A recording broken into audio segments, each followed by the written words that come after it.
एक दिन गौतम बुद्ध अपने शिष्यों के साथ एकदम शांत बैठे हुए थे। उन्हें इस प्रकार बैठे हुए देख शिष्य चिंतित हुए कि कहीं वह अस्वस्थ तो नहीं है। एक शिष्य ने उनसे पूछा कि आज वह मौन क्यों बैठे हैं, क्या शिष्यों से कोई गलती हो गई है। इसी बीच एक अन्य शिष्य ने पूछा कि क्या वह अस्वस्थ हैं, पर बुद्ध मौन रहे। तभी कुछ दूर खड़ा व्यक्ति जोर से चिल्लाया, आज मुझे सभा में बैठने की अनुमति क्यों नहीं दी गई है। बुद्ध आंखें बंद करके ध्यान मग्न हो गए।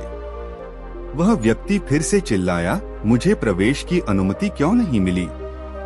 इसी बीच एक उदार शिष्य ने उसका पक्ष लेते हुए कहा कि उसे सभा में आने की अनुमति प्रदान की जाए।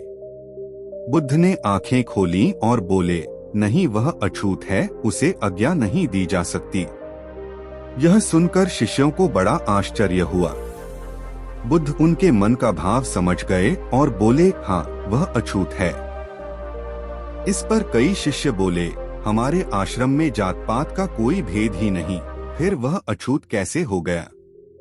तब बुद्ध ने समझाया, आज वह क्रोधित होकर आया है। क्रोध से जीवन की एकाग्रता भंग होती है। क्रोधी व्यक्ति प्राय मानसिक हिंसा कर बैठता है, इसलिए जब तक वह क्रोध में रहता है तब तक अछूत होता है। इसलिए उसे कुछ समय एकांत में खड़े रहना चाहिए।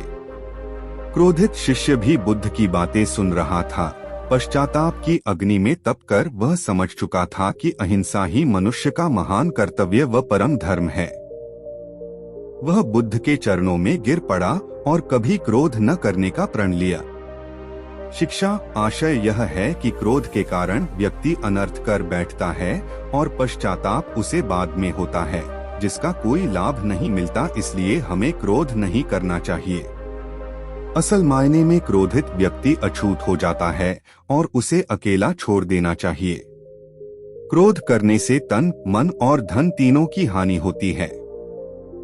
क्रोध से ज्यादा हानिकारक कोई और वस्तु नहीं है।